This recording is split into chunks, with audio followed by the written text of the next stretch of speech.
शिवा हृदय विष्णु, विष्णु हृदय गढ़वाल की जो होली खेली जाती है उनमें से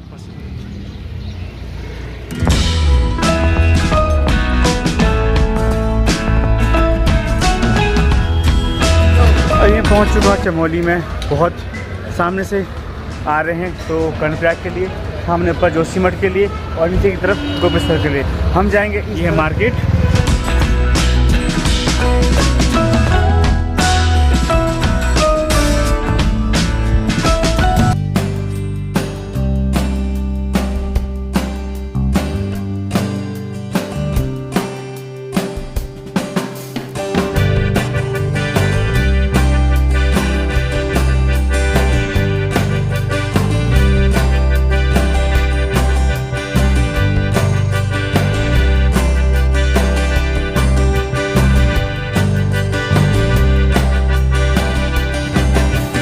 मेरे साथ मौजूद है यहाँ पर मंदिर के मुख्य पुजारी जी श्री उमेश भट्ट जी, और मंदिर की संक्षिप्त जानकारी इनसे ही लेते हैं और जानते हैं मंदिर के बारे में। तो भट्ट जी, आप सबसे पहले ये बताएं कि भगवान का यहाँ पर विराजमान होना और इस बारे में जो पूर्वजों के द्वारा आपको बताया गया है उस बारे में हमें संक्षिप्त या अपने हिसाब से बताएं। ये मंदिर 6वीं-8वीं सदी के मध्य बताते हैं जी। और ये भगवान शंकर का एक आनंद स्वरूप भगवान रुद्रनाथ जी, उनका शीतकाल में गद्दी स्थल भी है, पूजा स्थल भी, जैसे केदारनाथ का ऊखीमठ में है। जी हाँ। वैसे भगवान रुद्रनाथ जी है यहाँ से 22 किलोमीटर दूर ऊपर। हाँ, तो उनका शीतकाल में पूजा अर्चना यहाँ पे होती है। यहाँ पे होती है। और दूसरा कहते हैं कि यहाँ पे भगवान शंकर ने एक कल्प वृक्ष है, कल्प वृक्ष है, जो कि 12 महीने सदाबहार ऐसे हरा भरा रहता है। हरा रहता है। जो वैसे तो ये गढ़वाली में इसको कुंज वैली भी बोलते हैं, कुंज वैली। कुंज, लेकिन जो जैसे इसका दूसरा रूप जैसे जंगलों में होता है, जी हाँ। पत्थर में पत्थर सूख जाता है, लेकिन जो यहाँ पे है कहते हैं कि बहुत पहले से ही यहाँ पे है। अच्छा जी। और एक अलग कहानी यहाँ पे यह है कि कहते हैं कि भगवान शंकर ने गोपी का रूप धारण करके कृष्ण की रासलीला देखने के लिए वृंदावन गए थे। यहाँ पर उनकी इच्छा जागी थी कि मैं रासलीला देखूं, तो तब से यहाँ भगवान शंकर के साथ माँ पार्वती है। जी हाँ जी। और यहाँ पे जो क्षेत्रपाल देवता हैं वो श्री आकाश भैरव जी हैं। आकाश भैरव जो यहाँ पे 64 गाँव की वो करते हैं, क्षेत्रपाल हैं। क्षेत्रपाल हैं। और यहाँ पे एक त्रिशूल भी देख रहे होंगे आप। जी हाँ। ये भी काफ़ी पुराना है और इसमें कुछ लिपि भी लिखी गई है, कुछ लिपि पढ़ी जा चुकी है, कुछ अभी। त्रिशूल के अंदर लिपि है। हाँ, लिपि उसमें एक लिपि जो रोड है उसमें लिपियाँ लिखी हैं। अच्छा जी। और ये त्रिशूल भी काफ़ी पौराणिक है। पौराणिक है जी, मंदिर के समय। और ये मंदिर अब आर्कियोलॉजी की देखरेख में है। देखरेख में है।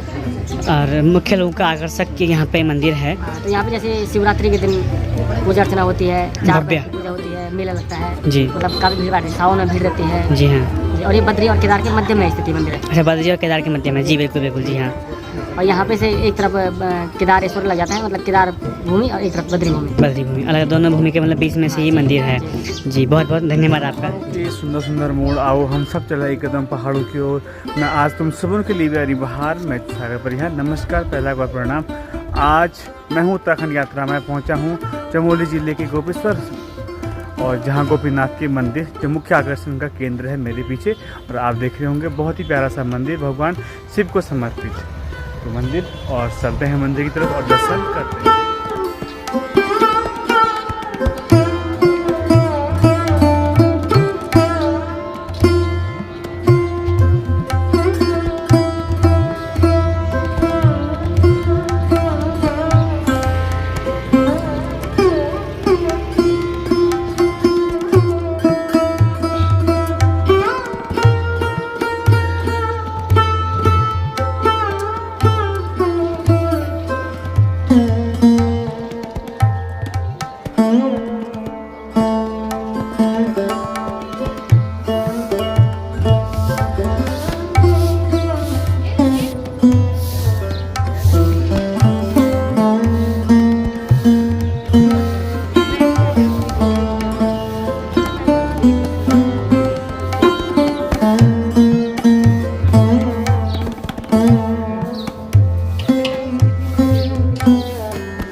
है। जब भगवान वृंदावन के लिए यहाँ से प्रस्थान कर रहे थे तो भगवान त्रिशूल यहाँ पर रखे गए, ऐसा लोगों का मानना है, कहा जाता है।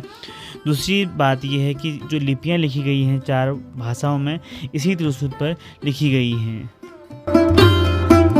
मेरे साथ में 9 युवक, 9 भक्त और एक आध्यात्म से जुड़े हुए मिस्टर आलोक कुंवर जी हैं और इनकी बातें मुझे बहुत अच्छी लगी, तो सुनते हैं मिस्टर आलोक कुंवर जी को। तो स्वागत है इनका हमारे चैनल एक कदम पहाड़ों की ओर में। जी आलोक जी बोलिए। नमस्कार, मैं आलोक। अभी मैं आपको जो है यहाँ पर जो भी जहाँ पर मैं स्थित हैं भगवान गोपीनाथ मंदिर है, और इस भगवान गोपीनाथ के मंदिर के बारे में हल्की जो कुछ जानकारी है जितना मैं जानता हूँ बोल के उसके बारे में बताने जा रहा हूँ। देखिए, ये भगवान गोपीनाथ मंदिर है, ये आपका चमोली जनपद के गोपेश्वर आपका जो मुख्यालय में स्थित है। और इस मंदिर की अगर बात करें कि भाई गोपीनाथ का कहने का कारण क्या है, देखिए यहाँ पे क्या है, भगवान की श्री कृष्ण की लीला से संबंध है, इसका संबंध है बोल के कहते हैं कि भगवान शिव को श्री कृष्ण का राज देखना था बड़ा प्रिय था। कहते हैं कि उसमें उसमें कहावत है कि शिवा हृदय विष्णु, विष्णु हृदय शिव है। तो भगवान शिव को इस राज को देखना बड़ा प्रिय था।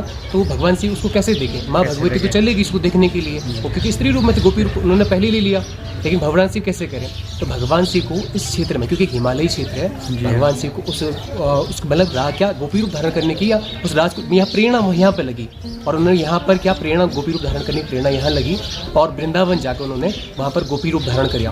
प्रेरणा यहाँ पर लगी, गोपी रूप धारण वहाँ किया। तो पहली बात ये गोपीनाथ मंदिर का ये इतिहास है।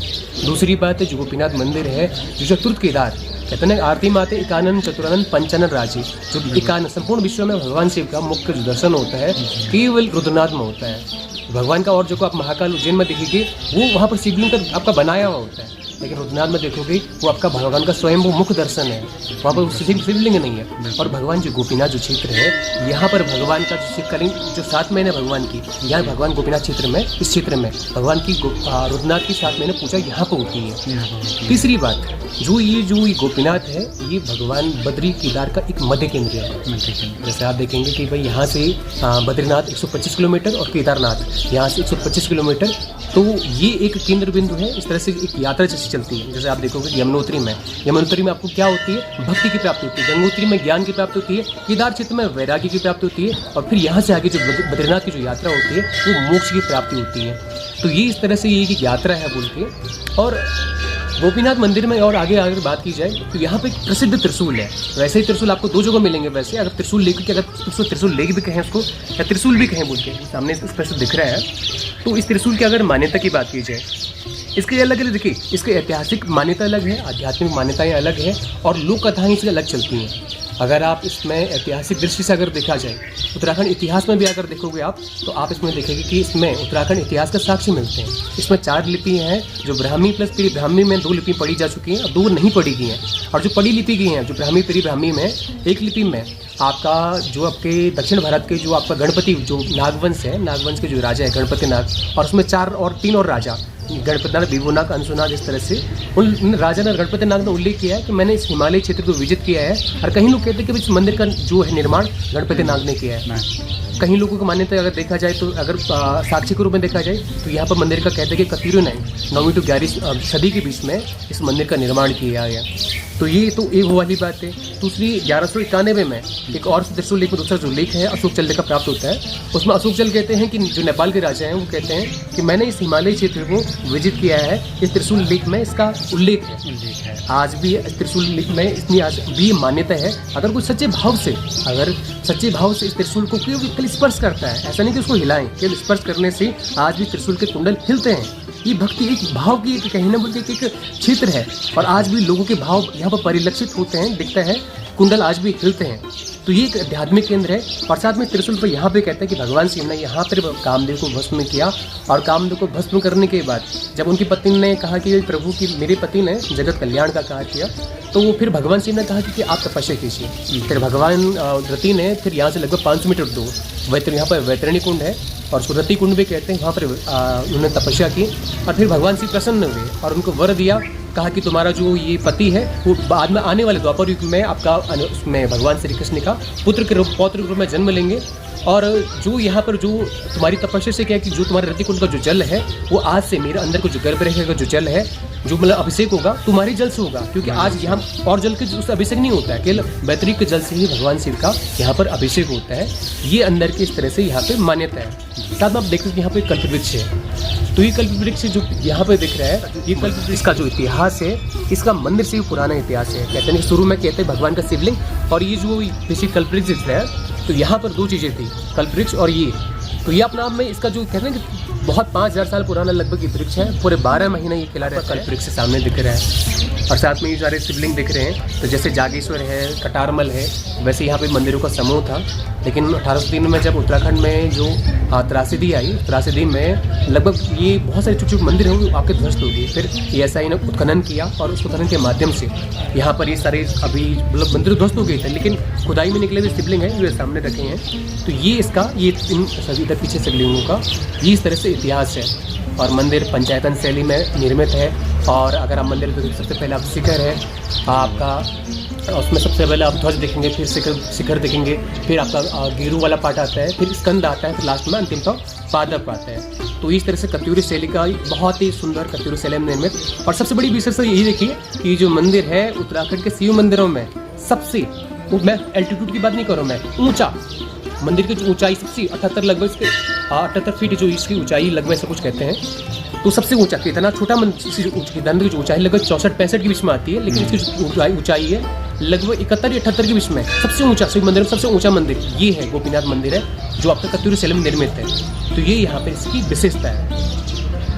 धन्यवाद।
तो आप भी देख सकते हैं,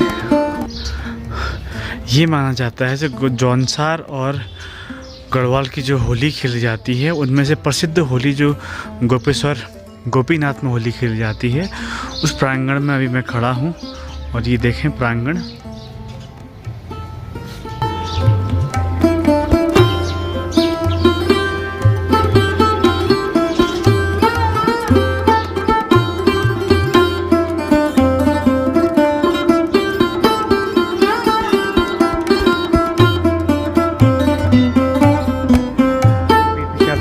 पूरा गुप्तसर है। तो साथ में बहुत से, मैं अभी पार्क में खड़ा हूँ, पंडित दीनदयाल उपाध्याय पार्क। अब बेचारे इसकी हालत तो बेकार ही हो रखी है, तो आप देख सकते हैं।